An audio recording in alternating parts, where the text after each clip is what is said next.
qaabee nolosha cunugaaga ama nolosha caruurtaada guud ahaanba wax badan ayaa runtii gacanteena ku jira oo aan caruurteena u qaban karnaa balse waxaa jira wax badan oo aan gacanteena ku jirin oo aan wax badan ka qaban karnin haddii aanan si fiican uga fikirin laga yaabo inay caruurteenu faraha ka baxaan waxyaabahaas badan waxaa ka mid ah masalan caruurta meesha ay ku nool yihiin iyo environmentiga iyo deegaanka ay ku nool yihiin meesha ay caruurtu ku nooshahay waa waxa ugu badan ee saameynta ku leh hadba cunugaasi sida uu u dhaqmi doono mustaqbalka marka uu weynaado sabab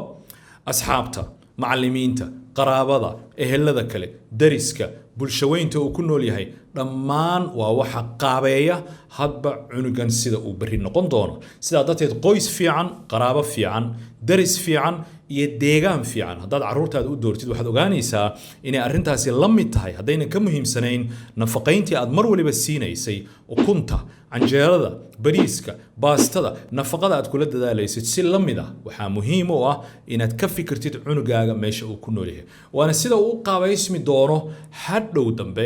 aduguna nasiib darrada jirto waxa weeye wax saameyna oo aad ku leedahay arrintaasi ma jirto sababtoo ah marka uu ku dhaafuu baxo waa isaga iyo caalamkii aad soo dhex dejisay ee adiga ku sii daysay arrinta kale muhiimka waxa weeye oo cunuga mustaqbalkiisa qaabeeya waa geneticska wax la dhaho waa hidasidaha waa wixii ilaahay uu dhaxal siiyey kana dhaxal siiyey aabihii hooyadii iyo hadba qoyskaasi silsiladiisa asalku ka soo jeedo arrinta iyada ah adigu saameyn kuma lihid waxna kama bedeli kartid laakiin midda aad saameynta ku leedahay waa midda hore oo aad u doori kartid cunugan hadba meesha uu degayo marka laga hadlayo tarbiyada caruurta waxaa jira cilmi baarisyo kala duwan oo arrimo aad iyo aad u badan soo hadal qaaday cilmi baarisyada qaar ka mid ah waxyaabaha ay sheegaan waxaa ka mid ah kow waqtiga ugu sarreeya ee waalidku uu saameyn ku leeyahay cunugiisa koriinkiisa iyo tarbiyayntiisa waa inta uu ka yaryahay 7 sano mar haddii 7 sano uu dhaafo 7 ilaa 12 sano haddii la gaaro saameynta iyada ah aad bay hoos ugu soo dhacaysaa oo meelaha qaar waxay ku tilmaameen boqolkiiba dhowr iyo 10 boqolkiiba dhowr iyo 20 kaliya ayaad saameyn ku leedahay cunugaaga mar hadduu 15 soo gaarana ma taqaan saameyntaadu intay dhannaanayso waalidow boqolkiiba 6 kaliya mar hadduu 21 sano gaarana imisa saameynta waalidku uu leeyahay ma garanaysaa zero wax saameyna oo aad ku leedahay cunugaaga ma jiro mustaqbalkiisa fog iyo sida uu noqon doono marka 7 sano intuu ka yar yahay waa meesha ugu badan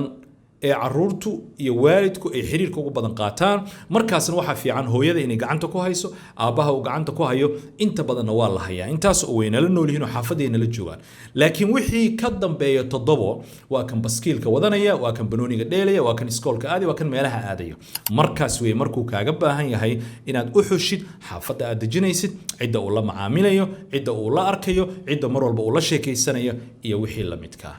aqoonta caruurtaada waayo aragnimadooda waxay ka dhalan doontaa kaliya ma aha guriga dhexdiisa wixii ay ku arkeen waa waxa hareeraha inta badan uga yimaada tusaale haddaan ku siiyo caruurta muqdisho ku nool way ka fursad badan yihiin caruurta ku nool gobolada balse caruurta muqdisho ku nool way ka dhumid og yihiin way ka baadi og yihiin way ka fasahaad badan yihiin marka la eego kuwa gobolka sababtu wax kale ma aha waa exposure-ka iyo waxa maalin walba ka hor imaanaya indhuhu ay ku arkayaan ama awoodaha kala duwan ee caruurtaas aynan lahayn oo iyagu ay leeyihiin social media internetka xaafadda ugu jira tv-ga u yaala iyo wixii la midka ah arrintaas marka kala duwanaanshahaasi labadaas cunug midna gobolka ku nool midna xamar ku nool maxaa kala tagsiyey oo midkana fashil u horseeda kaasna waa hadba environmentiga iyo bii'ada iyo deegaanka adigu aad u ogolaatay oo dhexgelisay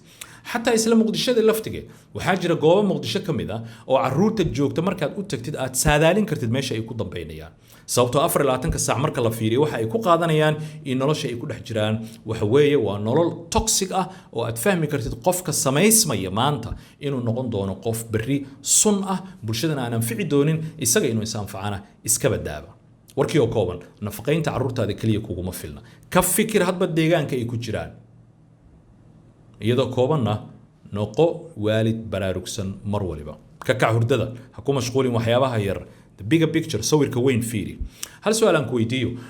waxaan rabaa inaan sameeyo barnaamij aan ugu magac daray waalidka iyo waayaha oo aan rabo bal khibradii waalidnimada kala duwaneed ee dadyo kala duwan ee intaan soo aruurino in mar waliba aan la wadaagno waalidiinta yar ee Soomaaliyeed ee hadda ku soo biiraya saaxada muxuu ahaa ii sheeg bulshada ma ku talin lahayd barnaamij noocaas qaybta commentiga noogu qor haddaad ku talin lahayd hal tallaabo kale ma ku dari kartaa barnaamijkaas ma ka qayb qaadanaysaa aragtidaada khibradaada waayo aragnimadaada ma nala wadaagaysaa haddii ay labaduba haa ama maya tahay waxay ahaataba waxyaabaha aad samayn kartid waxaa ka mid ah in muuqaalada ugu yaraan aad dadka la wadaagtid iyo tallaabo kale inaad qaadid oo qaybta commentiga oo kale aad noogu reebtid hadba wixii tale iyo tusaale mowduucan quseeya si inaguna ay shidaal noogu noqoto ilaahay subxaana wa tacaala ha inoo xafiyo owlaada